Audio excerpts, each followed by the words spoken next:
6 ways to make people like you. Be genuinely interested in other people. Curiosity. Start the conversation. Ask open-ended questions about them. I can't tell you how many times I've gone to cocktail parties where people have literally come up to me and started talking and asked my name, started talking about themselves, and never not once found anything out about me at all. I mean, this just happened to me over Christmas break. We were with a couple that my sister and her husband are friends with. This guy owned, let's say, a chain of haircutting franchises. I won't say which one.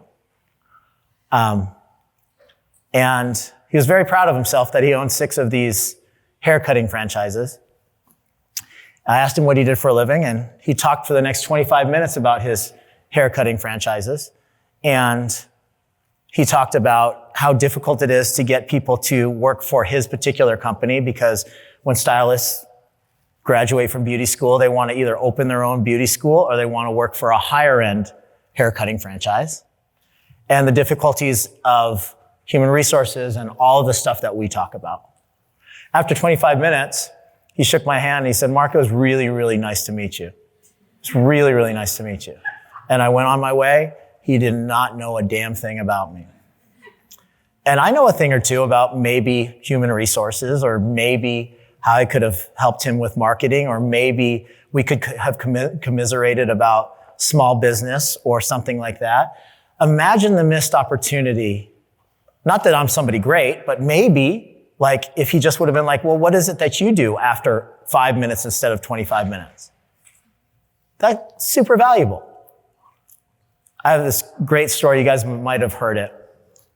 I got invited to dinner with Ryan Holiday, and I'm not throwing names around. If you buy a certain number of books from certain authors, you will get invited to private events. So I bought a lot of books from Ryan Holiday for you guys. So I got invited to a dinner, a very, very intimate dinner. There's 12 of us. Flew out to Austin, Texas. He lives in this little town called Bastrop, Texas. So you Texans probably know this place. Did I pronounce that right? Bastrop? Yep, just outside of Austin. He owns a cute little bookstore. Got a tour of the bookstore. Had appetizers, some wine. Walked across the street to this really cool little restaurant. All picnic tables, just super chill. Very, very nice people. This was last year. And I'm sitting next to this guy, sitting across from Ryan, chatting about stuff. Sitting next to this guy that was like 6'7". Interesting guy. I asked Ryan a very specific question. I was like, "Hey, I see that you've spoken to the U.S. military, you've spoken at Harvard, you've spoken to professional teams, he spoke to the NFL owners symposium. So every single NFL owner was in this presentation that he gave."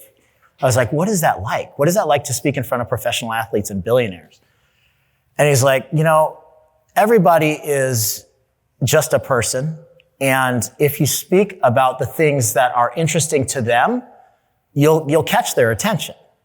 And universally, we're all humans and this guy next to me was chiming in. He's like, they're just people. You just got to treat them like people." And I was like trying to ignore this guy because I was focused in on Ryan Holiday. And I asked the question to Ryan Holiday, not to you, big fella. I want to talk to Ryan and I want his answer. And this guy was like chirping in my ear and he was very nice, but he was just adding to the conversation. And I was literally like, almost like, "Stop. I want to hear Ryan's answer." And you kept on interrupting. And this is really, really annoying me.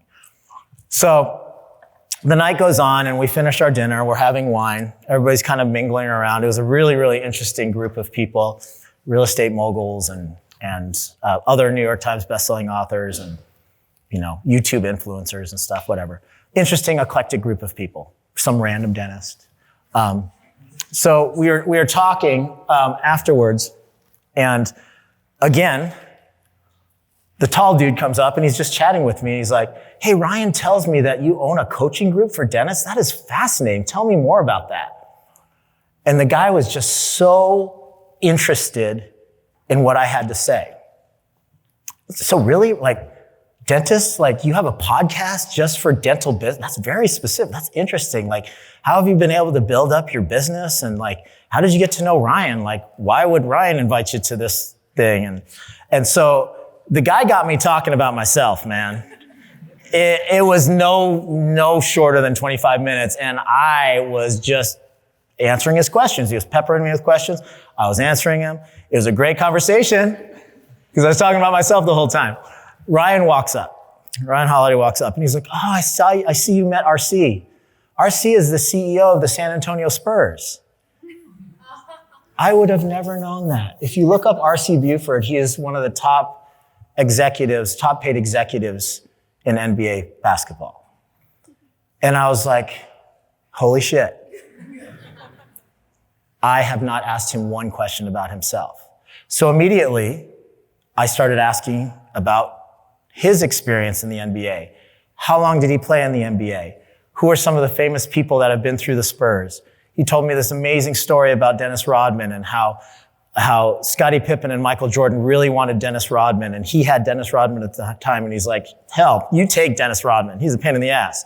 And it's just, these are great, amazing stories, and it just reminded me that, oh my gosh, I was so focused on telling my story that I wasn't curious about this person that I was talking to. This very, very important person. Now, that's an extreme example of what can happen, but anybody that you talk to, you can have a similar experience. They don't have to be an executive for the NBA. They don't have to be a CEO for an NBA team, but you can learn something if you are curious about every single person that you talk to. So become genuinely interested in other people. Number 2, this is directly from the book. Smile and know your physiology. I tell this story a lot. You guys have probably heard me talk about it. For most of my life, I mean, like until my mid-40s, I had this idea of what my half smile was. So like, I got a pretty serious RBF, I get it. But my half smile, what I felt in my physiology was my half smile. I'm not mad. I am just here and I'm half smiling. What I felt in my physiology was, hi, welcome in. This is my half smile. But my kids and my wife were like, Dad, why are you always pissed off? I'm like, what do you mean? This is my half smile. And my wife is like, go look at yourself in the mirror. So I put my half smile on. I walked into the bathroom and I'm like, oh shit, I look pissed. So I spent 45 years of my life not knowing my physiology and what my half smile felt like. My half smile really feels like I'm really putting it on now. And I look in the mirror and I'm like, that's a big smile. And I look in the mirror and I'm like, yeah, that's what I thought my half smile was supposed to look like. So I had to learn my own physiology. It's amazing how people don't understand what body language and facial subtleties do in a conversation and the way people feel about you and how approachable you are in a social setting. So smile more. Understand your physiology. I know this is going to be great because I know all of you are going to go home tonight in the hotel room and you're all going to be like, okay, here's my half smile. Oh shit, I need to work on that. So I want you guys to all understand your physiology. Okay. Remember that a person's name is the sweetest and most important sound in any language to them. Okay. I'm guilty. I'm notoriously bad with names. I'm doing still to this day. I have a number of different strategies and techniques. I meet thousands of people a year. It's very difficult, but within an enclosed setting, if you guys can come up with a strategy and a technique that works for you to remember somebody's name. Say, for instance, in your small group of 9, it's a good place to start. When you meet somebody, try this today. I did this video probably 10 years ago on the 7-second case presentation. And when you're meeting somebody, I always do my best to shake their hand firm, not overly firm, but firm. Look in their eyes, get their eye color, and say, Jane has blue eyes. Nice to meet you, Jane. What do you do for a living, Jane? Try to mention their name 3 times in that short conversation. And as you're parting, say, hey, it was great to meet you, Jane. Jane has blue eyes. That'll give you the opportunity to look into their eyes without being creepy and look away. You don't want to gaze and lose yourself in Jane's eyes, even though they might be beautiful. Get their eye color, glance away, smile. Huge, huge. I know this is so elementary, guys, but it's so key to be able to do this.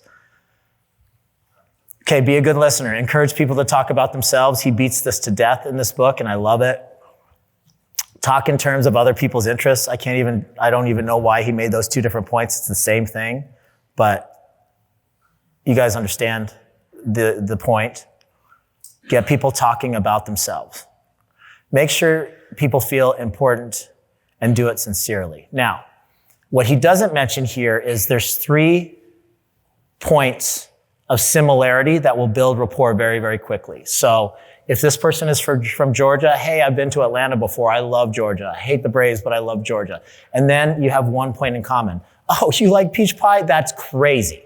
I love peach pie. And then one other point of similarity. If you can get to 3 points of similarity and have a conversation that way, you will build rapport. Okay? And then you throw those other things in, like smiling, firm but not too firm handshake, gazing into their eyes, and remembering their name.